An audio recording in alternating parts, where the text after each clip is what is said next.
C'est une association qui a été créée en 1961 par des parents adhérents qui avaient besoin de trouver des solutions pour leurs enfants en situation de handicap, pour lesquels la société n'apportait pas en fait de projet. C'est 29 établissements et services qui couvrent l'Amandinois, le Pays de Condé, Valenciennes, Anzin, Marly, le Quercitin. C'est 1700 personnes accueillies, 880 professionnels et 180 familles accompagnées.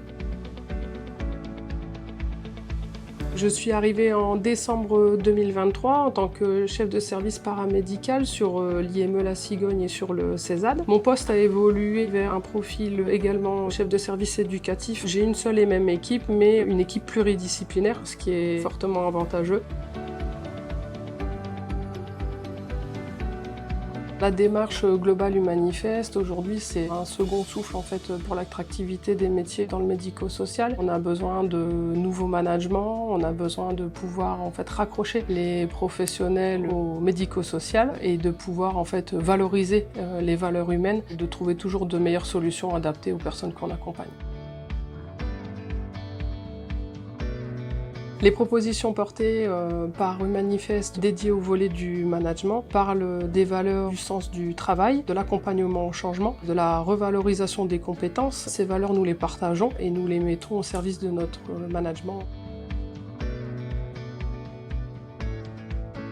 Aujourd'hui, nous manquons cruellement de professionnels. On a beaucoup de mal à recruter, alors que ce sont des métiers avec beaucoup de valeurs humaines. Il faut pouvoir tout changer pour accrocher les professionnels à nos établissements. Dans ma carrière, j'ai rencontré des professionnels bienveillants qui avaient des super compétences et qui sont partis parce qu'ils trouvent plus attractif ailleurs.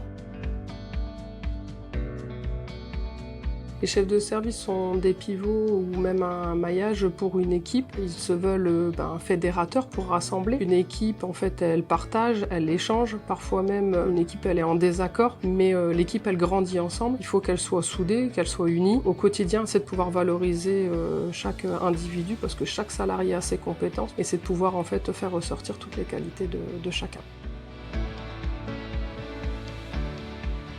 Un des projets novateurs était de pouvoir en fait recruter le collaborateur avec l'équipe. Je trouve vraiment très important en fait que l'équipe puisse être inclue dans les recrutements et les candidatures. Ça permet aussi de pouvoir expliquer notre projet, de pouvoir mettre en place des projets de team building. Ça crée de la cohésion, des liens, du partage. Nous avons mis en place des ateliers de relaxation, de massage assis, de yoga du rire. Aujourd'hui, ces projets font partie de la qualité de vie au travail. Ma vision du management, elle est simple. J'ai un bureau sur le thème d'Harry Potter, un monde magique, sauf que dans la vraie vie, c'est pas le cas et que du coup, ce qui nous aide au quotidien, c'est l'équipe, c'est de pouvoir réfléchir ensemble, c'est les temps de réunion. J'inclus beaucoup mes équipes dans les projets. J'ai aussi cette vision du management où on est en fait tous sur le même piédestal, ce qui m'aide beaucoup au quotidien.